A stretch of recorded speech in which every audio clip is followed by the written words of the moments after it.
ദൈവത്തിന് സ്തോത്രം. ഒത്തിരി സന്തോഷത്തോടും സമാധാനത്തോടും കൂടിയാണ് ഞാൻ ഇന്ന് നിങ്ങളുടെ മുന്നിൽ എഴുന്നേറ്റ് നിൽക്കുന്നത്. കഴിഞ്ഞ 1.5 മാസമായി ഞാൻ കർത്താവിനോട് സ്ഥിരമായി പ്രാർത്ഥിച്ചുകൊണ്ടിരുന്നൊരു വിഷയമായിരുന്നു, കർത്താവെ, എനിക്കിന്ന് എത്ര നല്ലവനെന്ന് ഈ ജനത്തിന് മുന്നിൽ സുവിശേഷിക്കണം എന്നുള്ളത്. എൻ്റെ പേര് ഐസക്. ഞാൻ കടയിരിപ്പിൽ നിന്ന് വരുന്നു. എൻ്റെ ഫാദറാണ് ഇവിടെ സുവിശേഷം സംസാരിക്കുന്ന ഡാനിയൽ ജോൺ. ഞാൻ ഇപ്പോൾ ഒരു പ്രൊഡക്റ്റ് ആൻഡ് UX കൺസൾട്ടൻ്റായിട്ട് വീട്ടിലിരുന്ന് വർക്ക് ചെയ്യുന്നു. പുറകോട്ട് ചിന്തിക്കുമ്പോൾ ഒരു ക്രിസ്തീയ കുടുംബത്തിലും ഒരു ദൈവാത്മാവുള്ള കൂട്ടായ്മയിലും വളർന്നു വരുവാൻ കർത്താവ് എനിക്ക് കൃപ തന്നു. ചുറ്റും എല്ലാം കൂട്ടായ്മയിൽ വരുന്ന ആൾക്കാർ, കൂട്ടായ്മയിൽ പോകുന്ന ആൾക്കാർ വീട്ടിൽ വരുന്നു പോകുന്നു. അങ്ങനെ ചുറ്റും എല്ലാവരും കൂട്ടായ്മയിൽ വരുന്നതുകൊണ്ട് തന്നെ ഞാനും എന്നും കൂട്ടായ്മയിൽ വരുമായിരുന്നു. സ്കൂളിലായാലും വീട്ടിലായാലും പരമാവധി എന്നെ കൊണ്ടാവുന്ന വിധം കർത്താവിനെ സാക്ഷിച്ചുകൊണ്ട് നിൽപ്പാനൊക്കെ ഞാൻ ശ്രമിച്ചു.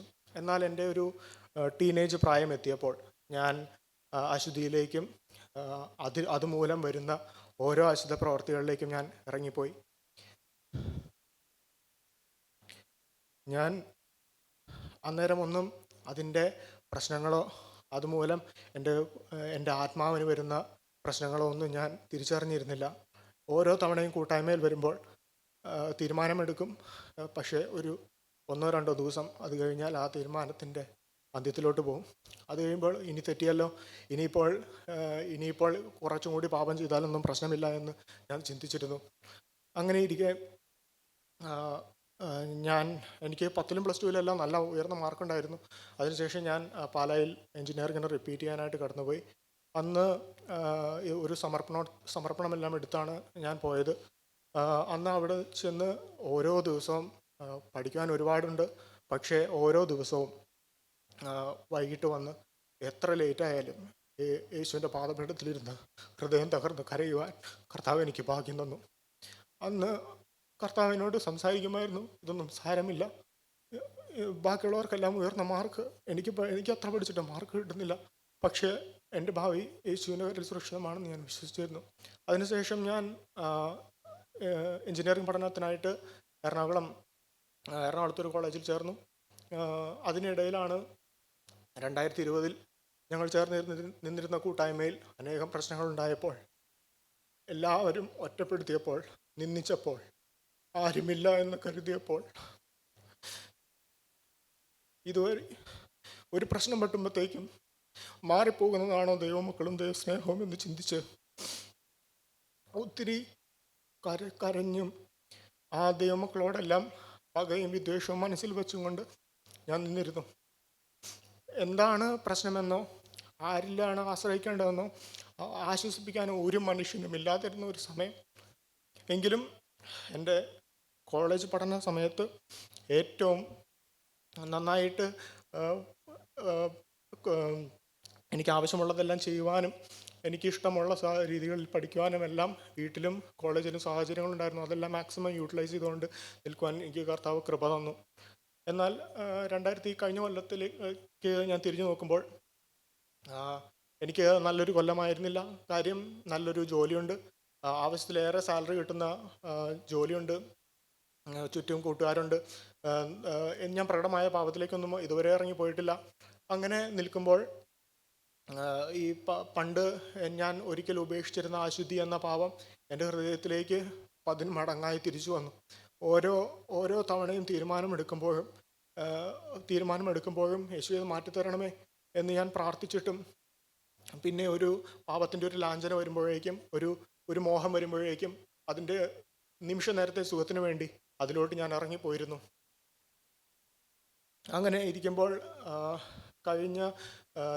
കഴിഞ്ഞ ഫെബ്രുവരിയിൽ ഞാൻ അങ്ങോട്ട് ബാംഗ്ലൂർക്ക് പോകുന്ന വഴിക്ക് എനിക്ക് ചെറിയൊരു നടുവിനൊരു പ്രയാസമുണ്ടായി. എൻ്റെ മുട്ടിനെല്ലാം ലിഗമെൻറ്റിൻ്റെയും ആങ്കിളിനൊക്കെ ലിഗമെൻറ്റിൻ്റെയൊക്കെ പ്രശ്നങ്ങൾ ഇപ്പോഴും ഉണ്ട്. പക്ഷേ അന്നെല്ലാം ഞാൻ ആശ്രയിക്കേണ്ടത് യേശുവിലായിരുന്നെങ്കിലും ഞാൻ ആശ്രയിച്ചത് വൈദ്യശാസ്ത്രത്തിലും അവർ പറയുന്ന പോംവഴിയിലുമായിരുന്നു. കാരണം എനിക്ക് എൻ്റെ പാപം വിടാൻ തീരുമാനമുണ്ടായിരുന്നില്ല. എൻ്റെ ഉള്ളിലെ ആഗ്രഹങ്ങളെല്ലാം ലൗകികമായതും എൻ്റെ ഹൃദയത്തിലെ ചിന്തകളെല്ലാം അശുദ്ധിയായിരുന്നു എന്നും എനിക്ക് അറിയാമായിരുന്നെങ്കിലും, ഇതെല്ലാം ഒരു തീരുമാനമെടുത്ത് യേശുവിൻ്റെ കീഴിൽ വന്നാൽ മാറുമെന്ന് എനിക്കറിയാമായിരുന്നെങ്കിലും അതിൻ്റെ ആ സുഖം വിടാൻ എൻ്റെ മനസ്സെന്നെ അനുവദിച്ചിരുന്നില്ല. ഞാൻ പിന്നീട് എൻ്റെ ജോലി ബാംഗ്ലൂരിലെ ജോലി അവസാനിപ്പിച്ച് കഴിഞ്ഞ നവംബറിൽ നാട്ടിലേക്ക് പോരുമ്പോൾ ഞാൻ എത്രയോ നിരാശപ്പെട്ടവനായിരുന്നു. ഞാൻ എല്ലാം ചുറ്റുമെല്ലാം വഴികൾ അടഞ്ഞ് ഒന്നും പുറത്തോട്ട് വരുവാൻ ഒരു മാർഗവുമില്ല എന്ന് കരുതി നിന്നിരുന്നൊരു മനുഷ്യനാണ്.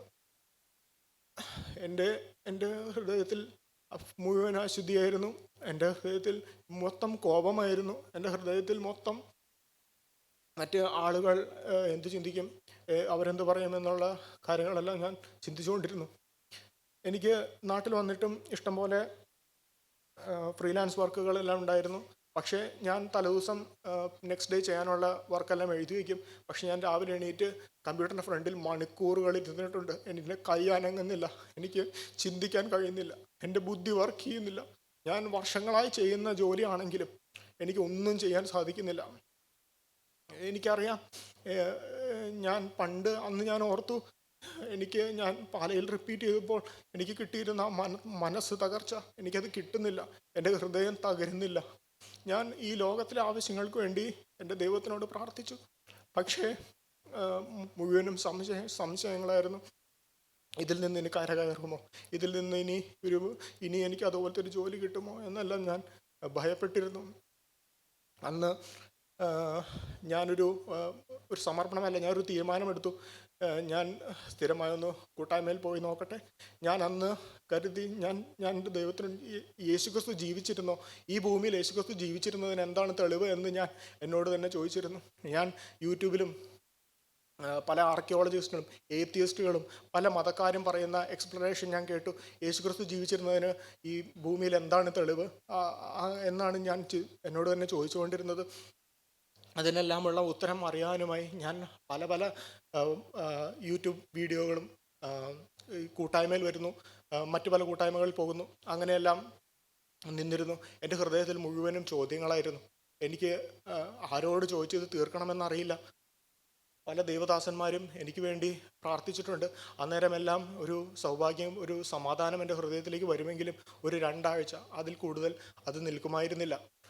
അതിനുശേഷം ഞാൻ കഴിഞ്ഞ ഒരു ജാനുവരി പകുതിയായപ്പോൾ എനിക്ക് ഒരു സമർപ്പണം എടുക്കുവാൻ ഇടയായി. അന്ന് ആ സമർപ്പണം എടുത്ത് നിന്നപ്പോൾ എൻ്റെ ഹൃദയത്തിലേക്ക് കർത്താവ് സമാധാനം കൊണ്ടുവരുന്നതും, ഞാൻ മാസങ്ങളായി എനിക്ക് ചെയ്യാൻ ശ്രമിക്കുന്നുണ്ട്, പക്ഷെ പറ്റാതിരുന്ന വർക്കുകൾ നിമിഷങ്ങൾക്കുള്ളിൽ, ദിവസങ്ങൾക്കുള്ളിൽ തീരുന്നതും, തിരിഞ്ഞു ചിന്തിക്കുമ്പോൾ അതെല്ലാം എങ്ങനെ തീർന്നുവെന്നോ അതൊക്കെ എങ്ങനെ എന്നെക്കൊണ്ട് സാധിച്ചുവെന്നോ എനിക്ക് ഇപ്പോഴും അറിയത്തില്ല. ഇപ്പോൾ എനിക്കറിയാം, കാരണം അത് കർത്താവ് പ്രവർത്തിക്കുന്നതാണെന്ന്. അന്ന് ഞാൻ കർത്താവിനോട് ഈ വർക്ക് തീർത്തു തരണമെന്ന് ഞാൻ പ്രാർത്ഥിച്ചിട്ടില്ല. ഞാൻ കർത്താവിനോട് പ്രാർത്ഥിച്ചത്, എൻ്റെ കർത്താവേ, ഞാൻ പാപത്തിലേക്ക് പോകുന്ന മനുഷ്യനാണ്, നിമിഷങ്ങൾക്കുള്ളിൽ പാപത്തിലേക്ക് വീഴുന്ന മനുഷ്യനാണ്. അങ്ങനെ വീഴാതിരിക്കാനുള്ളൊരു ശക്തി മാത്രം എനിക്ക് തരണമെന്ന് മാത്രമാണ് ഞാൻ കർത്താവിനോട് പ്രാർത്ഥിച്ചുകൊണ്ടിരുന്നത്.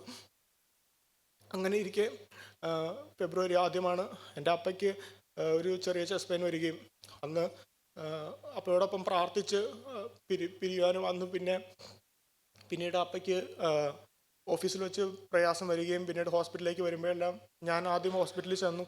അന്നേരം എല്ലാം പ്രാർത്ഥിച്ചുകൊണ്ടിരിക്കുകയാണ്.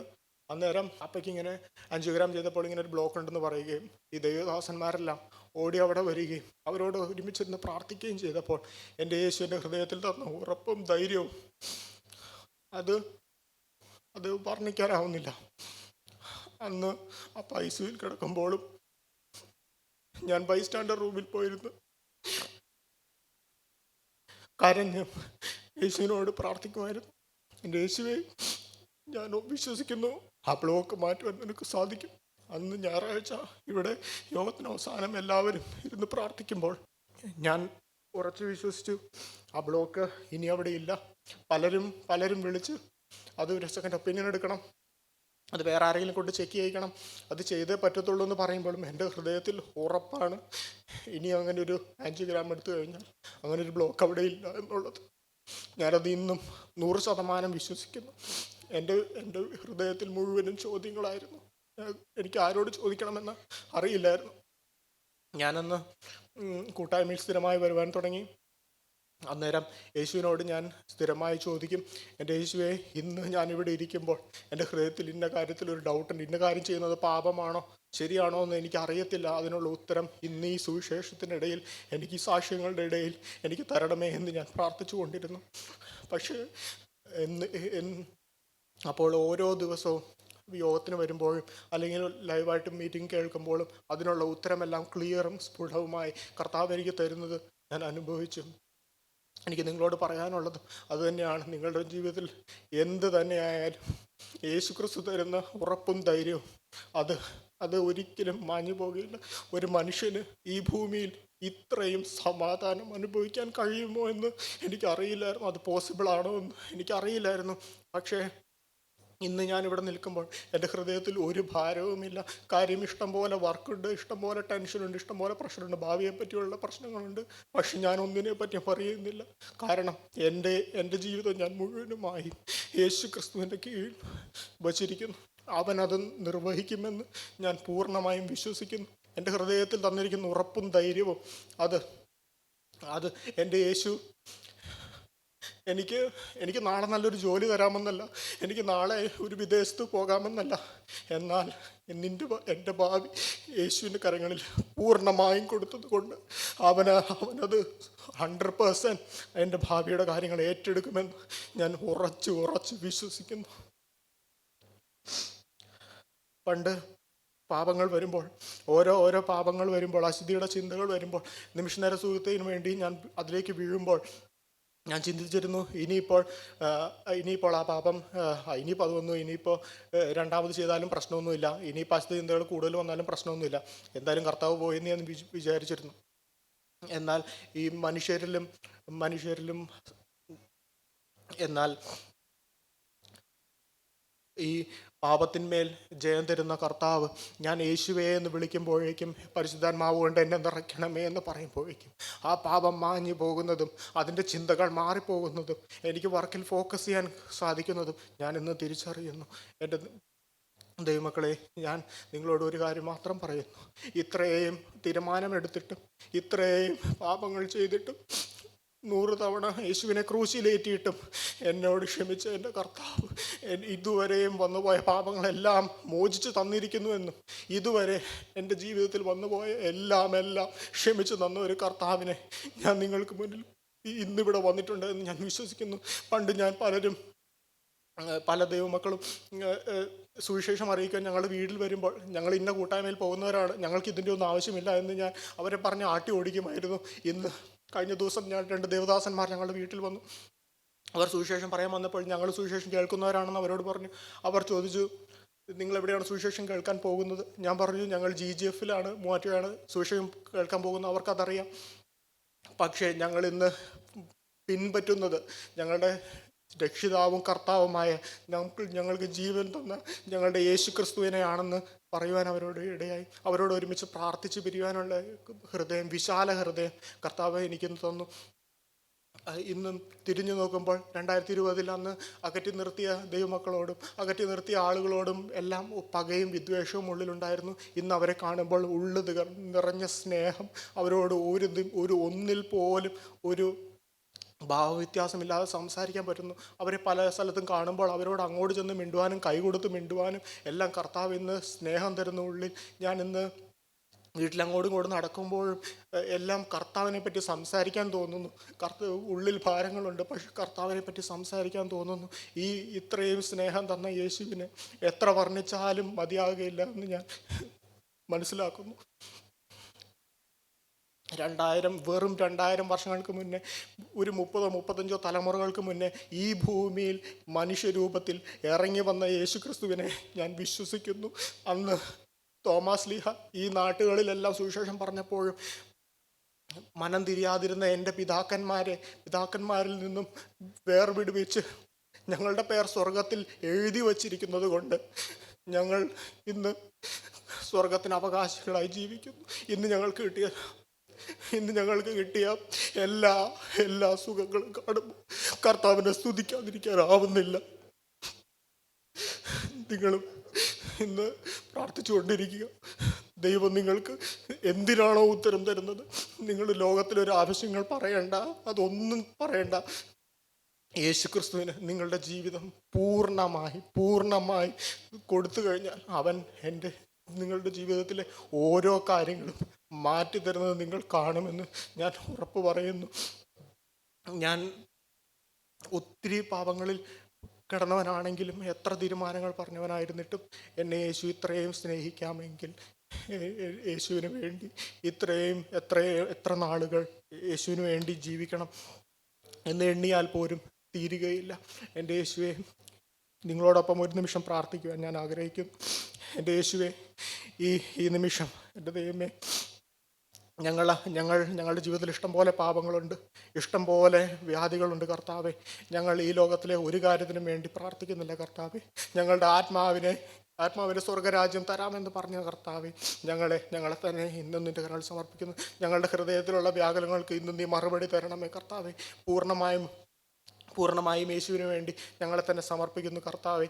എൻ്റെ യേശുപ്പ, ഒരു പിഞ്ചു കുഞ്ഞിന് അവൻ്റെ മാതാപിതാക്കൾ എന്തു കൊടുത്താലും കഴിക്കുന്നത് പോലെ കർത്താവെ, പരിശുദ്ധാത്മാവിനെ ഞങ്ങൾ സ്വീകരിച്ചോളാം കർത്താവെ. ആ പിഞ്ചു കുഞ്ഞിൻ്റെ മനസ്സ് ഞങ്ങൾക്ക് തരണമേ കർത്താവെ. സംശയങ്ങൾ കൂടാതെ കർത്താവിന് നമ്മളെ തന്നെ കൊടുക്കുമ്പോൾ അതിൽ പ്രവർത്തിക്കുന്ന ഒരു ദൈവത്തിന് ഞാൻ ഇന്ന് അനുഭവിക്കുന്നു.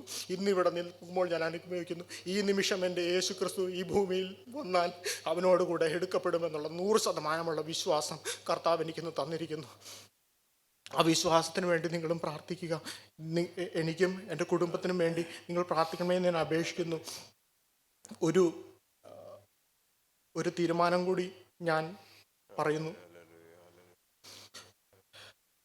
പാട്ടുകാരൻ പാടിയതുപോലെ, ലോകം എന്നെ പകച്ചാലും ദേഹി എന്നെ ക്ഷയിച്ചാലും ക്ലേശം എന്നിൽ ലേശമില്ലാതെ ഞാൻ പിന്തുടരും. ഈ തീരുമാനത്തിൽ നിൽപ്പാൻ എൻ്റെ ശക്തിക്ക് കഴിയുകയില്ല എന്നും യേശുവിനാൽ അത് പൂർണ്ണമായും സാധിക്കുമെന്നും ഞാൻ വിശ്വസിക്കുന്നു.